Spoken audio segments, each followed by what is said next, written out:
अभी 70-80 साल तक तो कांग्रेस के पास शासन रहा, क्यों नहीं किया? उनको भी भुनाना चाहिए रहा इस मुद्दे को लेके। बना लेते तो उनके भी साथ भी जनता तैयार हो जाती। अब बोलना ठीक नहीं है उनको। 50 साल तक उनके पास शासन रहा, उनको बनवा देते। उन्होंने क्यों नहीं बनवाया? मना किया था क्या मोदी जी ने कि मत बना? राम का क्या होगा? नहीं, उनका कुछ नहीं होगा। उनको कोई उसकी चिंता उनको करने की जरूरत नहीं है। जो विश्व हिंदू परिषद के लोग हैं और वो सब पूरा व्यवस्था देख रहे हैं। और जो हम लोग के देश के प्रधानमंत्री खुद ही इतनी तपस्वी हैं, जो 11 दिन तक उपवास कर रहे हैं, वो इतने बड़े। तो शिलान्यास का जो तिथि था वो किसने दिया था? शिलान्यास का तिथि मेरे पिताजी ने दिया था, पंडित जनार्दन शास्त्री खुंटे जी महाराज।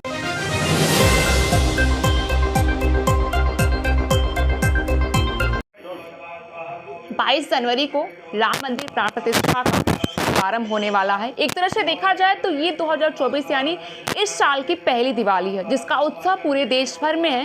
लेकिन काशी में कुछ ज्यादा ही देखा जा रहा है। कभी निषाद समाज के लोग अनोखे तरीके से मनाते हैं, तो कहीं तरह कलश यात्रा निकाला जा रहा है। लेकिन आपको बता दें कि 22 जनवरी को जो मुहूर्त निकला था वो निकाला कौन था? जी अपना परिचय दीजिएगा। मेरा नाम भक्त वत्सल खुंटे और हम ये धन्नानेश्वर मंदिर में महंत भी हैं और ये खुंटे प्रसाद ये मेरा निवास स्थान है। 22 जनवरी को प्राण प्रतिष्ठा का जो है कि होने जा रहा है। एक तरह से देखा जाए तो साल की पहली दिवाली, लोग अपने घर में भी दीप जलाएंगे।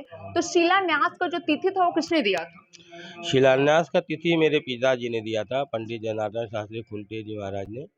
9 नवंबर 1989 को विश्व हिंदू परिषद के अंतर्राष्ट्रीय अध्यक्ष माननीय श्री अशोक सिंघल जी मेरे घर पर आए थे मुहूर्त लेने के लिए और उनको दिया था और कहा था कि ये शिलान्यास कीजिए, लेकिन मंदिर बनने में बहुत समय लगेगा, 30 से 32 साल बाद भी लग सकता है, लेकिन काम चलता रहेगा, उसमें काम धीरे धीरे होता रहेगा।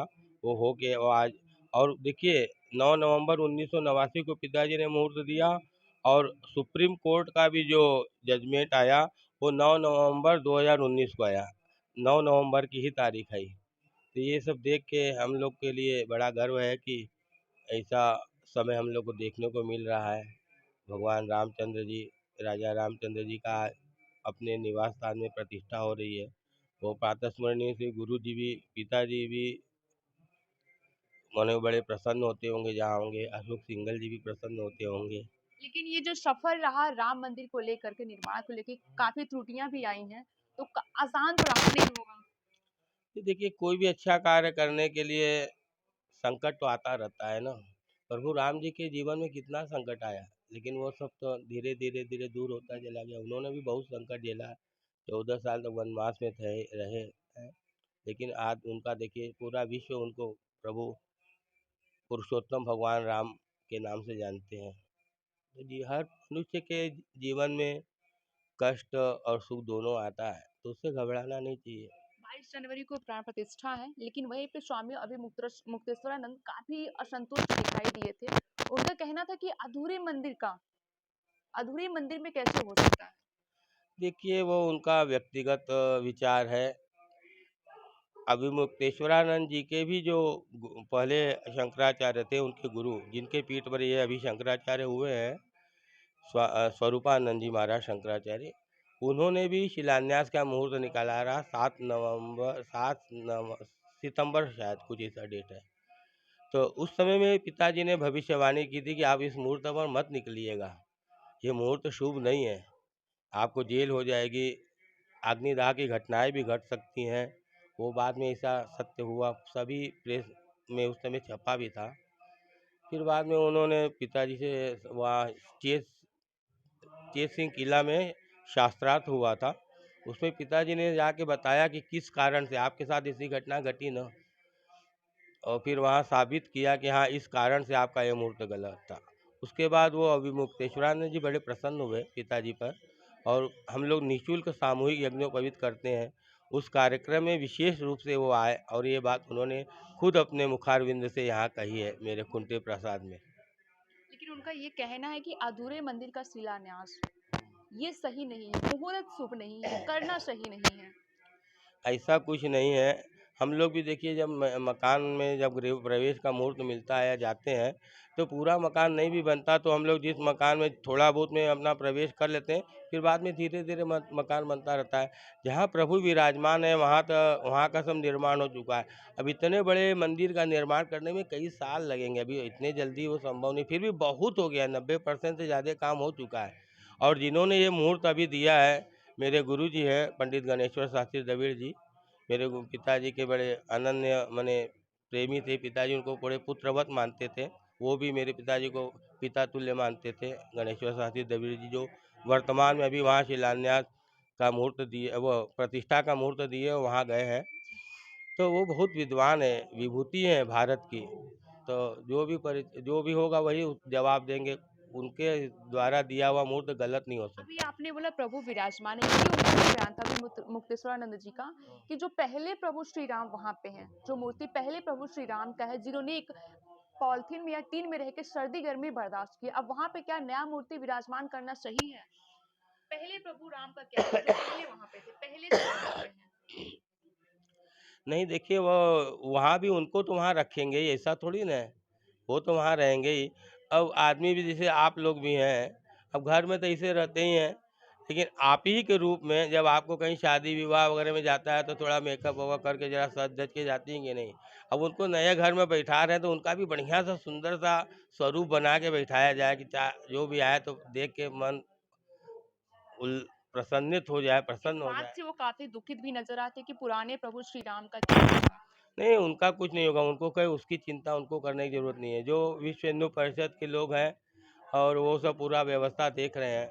और जो हम लोग के देश के प्रधानमंत्री खुद ही इतनी तपस्वी हैं, जो 11 दिन तक उपवास कर रहे हैं, वो इतने बड़े संत हैं, उनको खूब चिंता है उनकी। इनको चिंता करने की ज़रूरत नहीं है। आपने लिया देश के प्रधानमंत्री का राम मंदिर प्राण प्रतिष्ठा पे, विपक्ष का भी काफी डबल डोल रहा है। वो डर रहे हैं अपने लिए, इस पे हम क्या बोले, हर तो ये आदमी। 2024 का मुद्दा ले लिए है राम मंदिर। नहीं, 2024 का मुद्दा नहीं, वो जनता से समझ में, ये मुद्दा नहीं भी होता तो भी इसको कौन हरा पाता। काम देखते हैं ना लोग। आप तो मीडिया वाले, आप तो चारों तरफ देख रहे हैं, चारों तरफ रोड बन रहा है, चारों तरफ विकास हो रहा है। 2 बार जनता ने दिया ना इनको, किस लिए दिया? उस समय तो राम मंदिर मुद्दा नहीं ना था। अब तो ये समय पूरा हो रहा है तो उसको करना ही पड़ेगा ना। अभी विश्वनाथ जी का भी है, तो वो अभी 70-80 साल तक तो कांग्रेस के पास शासन रहा, क्यों नहीं किया? उनको भी भुनाना चाहिए रहा इस मुद्दे को लेके। बना लेते तो उनके भी साथ भी जनता तैयार हो जाती। अब बोलना ठीक नहीं है उनको। 50 साल तक उनके पास शासन रहा, उनको बनवा देते। उन्होंने क्यों नहीं बनवाया? मना किया था क्या मोदी जी ने कि मत बनाइए? उनको उस समय बनाना चाहिए था, उसका लाभ वो ले सकते थे। 22 जनवरी को प्राण प्रतिष्ठा को लेकर आप क्या कहना चाहेंगे? बड़े हर्ष की बात है, पूरे भारत वर्ष में जितनी भी जनता है, पूरे भारत क्या विश्व के लोगों के लिए बड़ी प्रसन्नता का विषय है ये। आज हम लोग के प्रभु श्री राम जी अपने निवास में प्रतिष्ठित होने जा रहे हैं और हम लोग को पूरा दीपोत्सव मनाना चाहिए। हम भी वहाँ 22 तारीख को अभी धन्नानेश्वर मंदिर में वहाँ राम रक्षा स्तोत्र का पाठ करेंगे, सुंदरकांड पाठ करेंगे, सबको मिठाई बाँटेंगे जितने भक्त आएँगे, शाम को दीपोत्सव करेंगे, पूरे क्षेत्र में मोहल्ले में करेंगे। अभी देखिए कुछ दिन पहले भी राष्ट्रीय स्वयंसेवक के सरसंघचालक माननीय मोहन भागवत जी मेरे घर पर आए थे, जहाँ आप बैठी हैं वहीं बैठे थे मेरे बगल में वो, हैं। उन्होंने भी पिताजी पर पुष्पांजलि, बड़े प्रसन्न थे वो कि इतनी बड़ी हस्ती ने मुहूर्त दिया, उनकी भी सब भविष्यवाणियाँ सत्य हुई हैं। अभी देखिए इमरजेंसी की भी भविष्यवाणी पिताजी ने की थी इंदिरा गांधी के पहले 1 साल पहले। इंदिरा गांधी ने उनसे पूछा कि अरे हमको मालूम ही नहीं कि हम लगाने वाले हैं, आपको कैसे पता? तो पिताजी ने कहा कि यमुना नदी में बाढ़ आएगी, ये भी हमने पंचांग में लिखा है। पिछले साल यमुना नदी आके हमको नहीं कहने वाली थी कि आगे अगले साल हम बहुत विकराल रूप में आएँगे। तो ये तो गणित है, ज्योतिष और भगवान की कृपा जिस पर होती है उन्हीं के मुख से सब शब्द निकलते हैं। और हम लोग को बड़ा गर्व है कि ऐसे प्रातः स्मरणीय पूज्य पिताजी के हम पुत्र हैं।